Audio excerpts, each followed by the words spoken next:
अस्सलाम वालेकुम student. Human heart की एनाटमी और फिजियोलॉजी को हम अभी डिस्कस करते हैं। एक पंपिंग ऑर्गन है, ठीक है, होलो फिब्रोमस्कुलर ऑर्गन है, ठीक है, हार्ट।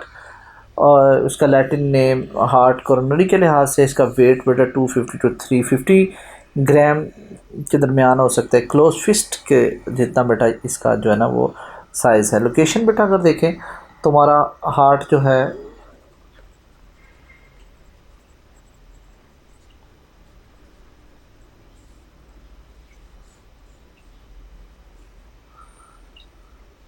दोनों लंग्स के दरमियान जो कैविटी होती है वहाँ पर प्रेजेंट होता है, ठीक है। सपोज ये हमारा हार्ट है, ठीक है, तो our heart is located in between दी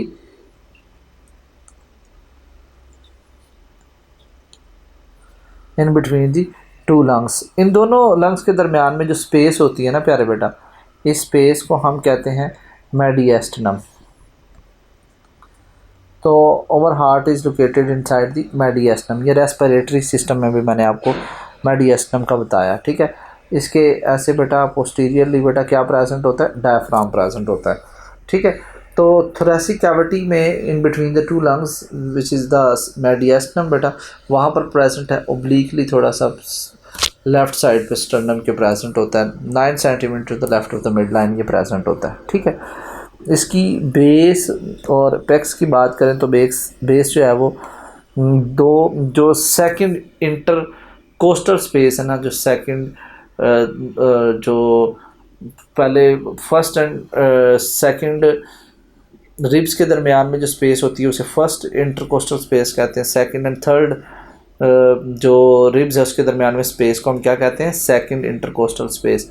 इसके इसके दरमियान में बेटा वहाँ पर जो है वो प्रेजेंट होती है बेस, और ये फिफ्थ इंटरकोस्टल स्पेस तक जो है वो इसकी एपेक्स जो है वो होती है, वहाँ तक ये ख़त्म होता है, ठीक है। ये इनिशिएशन पॉइंट और ये एंड पॉइंट है।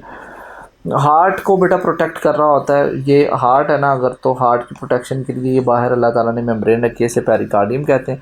ये डबल मेम्ब्रेनस होती है, यानी कि इसकी एक और इनर मेम्ब्रेन होती है, ठीक है। और अब जो ये फाइब्रस पेरिकार्डियम, ठीक है, आउटर एंड, इसका काम क्या होता है कि इसने हार्ट को ना ओवर एक्सटेंशन से बचाना होता है, ठीक है। ये देखो ज़रा, पेरिकार्डियम दो तरह की है, एक पराइटल और एक विजरल, ठीक है। विजरल हार्ट की तरफ होगी, ठीक है, और जो पराइटल है वो बाहर की तरफ होगी, ठीक है। ये बाहर की तरफ जो है ये पराइटल है और ये अंदर की तरफ जो है विजरल है, ठीक है। इन दोनों के दरमियान में बेटा जो फ्लूइड होता है उस फ्लूइड को, ठीक है, उस फ्लूइड को हम पेरिकार्डियल फ्लूइड कहेंगे, ठीक है। ये पेरिकार्डियल फ्लूइड रेजिस्टेंस को कम करेगा। अब हम आते हैं ह्यूमन हार्ट की एनाटमी की तरफ। ह्यूमन हार्ट इस तरीके से देखिएगा बेटा, ह्यूमन हार्ट की ये अपर 2 चैम्बर्स होते हैं। इन दोनों चैम्बर्स को हम, ये दो जो आउटर चैम्बर्स हैं बेटा, इनको हम कहते हैं एट्रिया, ठीक है। ये अपर चैम्बर हैं, अपर 2 चैम्बर्स। ये स्मॉलर होते हैं, थिनर होते हैं, ठीक है। और ये नीचे वाले पोर्शन में देखें तो ये बेटा 2 वेंट्रिकल्स हैं जो आप देख रहे हैं कि ये लार्जर चैम्बर हैं, ठीक है। तो बेटा हार्ट को अगर मैं ये कहूँ कि ये राइट साइड और एक लेफ़्ट साइड है, ये राइट एट्रियम कहलाएगा फिर, और ये राइट वेंट्रिकल कहलाएगा। ये बेटा लेफ़्ट एट्रियम और इसे हम बेटा लेफ़्ट वेंट्रिकल कहेंगे, ठीक है। दोनों तो आपको समझ आ गया बेटा। 4 चैम्बर्ड हार्ट कम्प्लीटली पार्टीशनड है। चैम्बर के बाद बेटा वेल्व के बजाय मैं आपको पहले थोड़ा ये समझा दूं कि सेप्टम्स होते हैं। ये देख रहे हैं, ये सेप्टम है, ठीक है। दोनों एट्रिया के दरमियान में भी सेप्टम है और दोनों वेंट्रिकल्स के दरमियान में भी सेप्टम है, ठीक है। इस सेप्टम को हम कहते हैं इंटर एट्रियल सेप्टम, ठीक है, और इस सेप्टम को कहते हैं इंटर वेंट्रिकुलर सेप्टम। ठीक हो गया स्टूडेंट। बेटा जब एम्ब्रियोलॉजी को आप स्टडी करते हो, हार्ट की जो डेवलपमेंटल स्टेजेस होती है, तो बेटा याद रखिएगा इन्हीं इंटर एट्रियल सेप्टम या इंटरवेंट्रिकुलर सेप्टम में छोटे छोटे सुराख बन जाते होते हैं। फ्यूटल सर्कुलेशन में तो वो नॉर्मल होते हैं, लेकिन जो ही बर्थ होने लगती है तो अल्लाह ताला नेचर जो है वो इनको फिल कर देती है, ठीक है। जब ये फिल हो जाते हैं, ठीक है, तो ये नॉर्मल हार्ट होता है। लेकिन बाज़ औक़ात क्या होता है स्टूडेंट, ये फिल नहीं हो पाते। इंटर एट्रियल सेप्टम में कोई डिफेक्ट हो सकता है और इंटरवेंट्रिकुलर सेप्टम में डिफेक्ट हो सकता है, जिसकी वजह से फिर क्या होगा, ब्लड इंटरमिक्स होगा, राइट साइड वाला लेफ़्ट और लेफ़्ट साइड वाला राइट साइड में आएगा, तो जिसकी वजह से ये जो डिजीज़ होंगी ना, इनको हम कंजेनिटल हार्ट डिजीज़ कहते हैं, ठीक है। इसको बेटा कहा जाता है इसके दिल में सुराख है, ठीक है। तो फिर बेटा बेबी जो होता है वो ब्लू हो जाता है, साइनोसिस से कहते हैं ब्लू बेबीज़ को। तो blue babies is not a disease, it is actually the sign and symptom of congenital heart disease, ठीक है स्टूडेंट। तो आपको समझ आया। चैम्बर्स कितने बेटा? 4 चैम्बर हैं। और सेप्टम कितने हैं बेटा? 2 सेप्टम है। There are 2 septum, interatrial septum and interventricular septum. Valve की बात करें तो बेटा फिर अगेन इस डायग्राम को देखिएगा बेटा, ये 2 ऊपर वाले 2 एट्रिया हैं, ठीक है। और स्टूडेंट नीचे ये दोनों वेंट्रिकल्स हैं, ठीक है। तो स्टूडेंट आपने एक बात याद रखनी है, दोनों एट्रिया और वेंट्रिकल्स के दरमियान में वैल्व होते हैं, ठीक है। यहाँ पर जो वैल्व होते हैं ना वो इस तरीके से ऐसे करके 3 कस्प होता है, ये इसके 3 कस्प हैं। और ये कस्प ऐसे करके कोडाई टेंडाई के साथ अटैच है, और कोडाई टेंडाई बेटा ऐसे करके पेपलरी मसल के साथ अटैच है। तो इस राइट एवी वैल्व को, ये राइट साइड पे ना, तो इस राइट एवी वैल्व को हम क्या कहते हैं? ट्राइकस्पिड वैल्व, ठीक है। आपको मेरी बात समझ आ गई होगी, ठीक है। अब हम आते हैं लेफ़्ट साइड पे। लेफ़्ट साइड पे इस तरीके से 2 कस्प हैं, ये कोडाई टेंडाई हैं, connective tissue which are attach with papillary muscle. Pimple की तरह के मसल होते हैं इसलिए पेपलरी मसल कहा जाता है, ठीक है स्टूडेंट। तो ये बेटा कौन सा वैल्व कहलाएगा? इसे बाइकस्पिड वैल्व या मिटल वैल्व भी कहते हैं, इसके 2 कस्प होते हैं इस वजह से। उम्मीद करता हूँ आपको ये बात समझ आ गई होगी। अब प्यारे बेटा देखिएगा, अगली बात मैं आपको समझाऊँ, सेमील्यूनर वैल्व क्या होते हैं। ये अगर मैं कहूँ कि ये हार्ट है, तो हार्ट की देखो स्टूडेंट्स, हार्ट के लेफ़्ट साइड से, ये जो लेफ़्ट साइड है, लेफ़्ट वेंट्रिकल है, लेफ़्ट वेंट्रिकल से इस तरीके से एओर्टा ओरिजिनेट करेगा। और राइट साइड से स्टूडेंट, राइट साइड से इस तरीके से पल्मोनरी ट्रंक ओरिजिनेट करता है, ठीक है। दिस इज़ द पल्मोनरी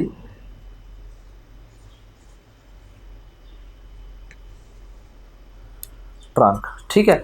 तो याद रखिए स्टूडेंट्स, बेस ऑफ एओर्टा, ठीक है, एओर्टा की बेस और पल्मोनरी ट्रंक की बेस पे, ठीक है, यहाँ करके और यहाँ करके वैल्व होते हैं। इन वैल्व को हम सेमील्यूनर वैल्व कहते हैं, हाफ मून शेप्ड वैल्व होते हैं, ठीक है स्टूडेंट। तो वैल्व की बात करें, आपसे नंबर पूछे तो कितने वैल्व हैं बेटा? 4 वैल्व हैं, ठीक है स्टूडेंट।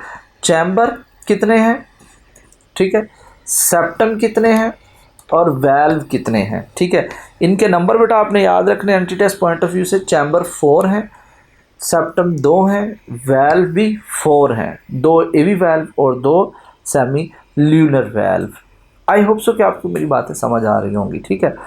अब बेटा हार्ट की जो अपनी लेयर्स होती हैं, ठीक है, सबसे बाहर वाली को एपिकार्डियम, फिर मायोकार्डियम है, ये मोनो नहीं, दिस इज़ मायोकार्डियम, ठीक है। कार्डिक मसल्स जो बनते हैं, और सबसे इनर जो है वो एंडोकार्डियम है, जो कि स्क्वेमस एपिथेलियम से बनी हुई है। अब यहाँ पर जो काबिल गौर बात है वो ये कि जो हार्ट के अपने सेल्स होते हैं वो देखिएगा वो कैसे होते हैं। हार्ट के अपने सेल्स इस तरीके से ब्रांच्ड होते हैं, ठीक है। क्या होते हैं बेटा? इस तरीके से ब्रांच्ड सेल्स होते हैं हार्ट के अपने जो सेल्स हैं। इन ब्रांच सेल्स की बात करें तो बेटा इनके दरमियान में ऐसे करके ना इंटरकलेटेड डिस्क होती हैं, ये गैप जंक्शंस प्रेजेंट होते हैं, ठीक है। तो ये बात आप लोगों को समझनी है कि यहाँ पर क्या प्रेजेंट होते हैं? गैप जंक्शन प्रेजेंट होते हैं। वहाँ पर डिस्क होती है, उसे इंटरकलेटेड डिस्क कहा जाता है। ये गैप जंक्शन का क्या काम है बेटा? ये बेटा इलेक्ट्रिकल साइनेप्स में हेल्प करते हैं, इलेक्ट्रिकल इम्पल्स को ज़्यादा तेज़ी से चलाने में हेल्प करते हैं। इलेक्ट्रिकल साइनेप्स सिर्फ कार्डिक टिश्यूज़ में पाए जाते हैं, याद रखना है। मोनोन्यूक्लिएटेड ये सेल्स हैं, यानी कि नर्व इम्पल्स जो कि यहाँ से आ रही थी वो नर्व इम्पल्स ऐसे इधर चली जाएगी सिंपल वे से, यहाँ पर कोई दरमियान में न्यूरोट्रांसमीटर प्रोड्यूस नहीं होंगे। तो ये वाला साइनेप्स इलेक्ट्रिकल साइनेप्स कहलाता है, जो कि कहाँ प्रेजेंट है? सिर्फ कार्डिक टिश्यू में।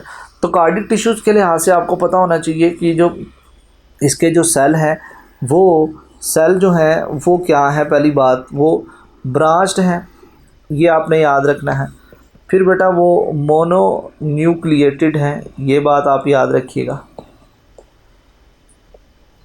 और प्यारे बेटा वहाँ पर गैप जंक्शन प्रेजेंट हैं, जो कि नर्व इम्पल्स को बूस्ट करने में इंटरकलेटेड डिस्क प्रेजेंट है जो कि नर्व इम्पल्स को बूस्ट करने में हेल्प करती है। तो ये हार्ट के अपने टिश्यूज़ की बात कर रहा था मैं, ठीक है। तो बेटा ये हार्ट है, तो अब हार्ट को क्या, मैंने अगर स्ट्रक्चर आपको समझ आया तो मैं आपको इसका फंक्शन भी बता देता हूँ। हार्ट के जो राइट साइड है, हार्ट के राइट साइड में बेटा ये देख रहे हो बेटा, ये क्या आ रही हैं, ये है सुपीरियर वेना केवा, ठीक है। ये हेड, हमारी नेक, शोल्डर, आर्म से डीऑक्सीजनेटेड ब्लड, छोटी छोटी वेन्स जो हैं वो ओपन करती हैं किधर, सुपीरियर वेना केवा में, ठीक है। और हमारी बॉडी से बेटा लोअर पोर्शन से इंफीरियर वेना केवा जो कि कहाँ ओपन हो रही है बेटा, राइट एट्रियम में, ठीक है। तो याद रखिएगा डी ऑक्सीजनेटेड ब्लड जो है वो कहाँ ओपन हो रहा है, राइट एट्रियम में ओपन हो रहा है through superior inferior vena cava. Right atrium से ब्लड किधर जाएगा, राइट वेंट्रिकल में, और राइट वेंट्रिकल जो है यहाँ से ब्लड किधर जा रहा है बेटा, here you can see that pulmonary trunk से होता हुआ right and left pulmonary artery में। तो बेटा पल्मनरी ट्रंक से होता हुआ, पल्मनरी आर्टरी से होता हुआ बेटा ये हमारे रेस्पिरेटरी ऑर्गन्स में जाएगा कौन सा ब्लड, डीऑक्सीजनेटेड ब्लड, और वहाँ पर जाकर क्या होगा, ऑक्सीजनेट होगा। तो ये जो हमने सर्कुलेशन पढ़ी है इसे हम कहते हैं पल्मनरी सर्कुलेशन। क्या कहते हैं, पल्मनरी सर्कुलेशन। तो this is the function of the heart. तो बेटा आप बताएं what is the function of the lungs. उसने बेटा क्या करना है, ब्लड को ऑक्सीजनेट करना है, और ऑक्सीजनेटेड ब्लड जो है स्टूडेंट वो क्या करेगा, वो किधर आएगा, हार्ट के बेटा, हार्ट के लेफ्ट एट्रिया में थ्रू पल्मनरी वेंस। बेटा याद रखिए पल्मनरी वेंस के नंबर 4 होते हैं। पल्मनरी वेंस से लेफ्ट एट्रिया में ब्लड आया और ऑक्सीजनेटेड ब्लड है वो लेफ्ट वेंट्रिकल में आएगा, और लेफ्ट वेंट्रिकल से होता हुआ एओर्टा में ब्लड जाएगा, और एओर्टा से पूरी बॉडी में। तो ऐसी सर्कुलेशन को हम क्या कहेंगे, सिस्टमैटिक या systemic circulation. Student human heart जो है वो किस तरीके से हमारी पूरी बॉडी से डीऑक्सीजनेटेड ब्लड लेके लंग्स में, और लंग्स से ऑक्सीजनेटेड ब्लड लेके हमारी पूरी बॉडी तक पहुंचाता है, ये मैंने आप लोगों को समझा दिया है। तो this is all about the anatomy and the physiology of the heart. Next lecture में हम कुछ और बातें करते हैं।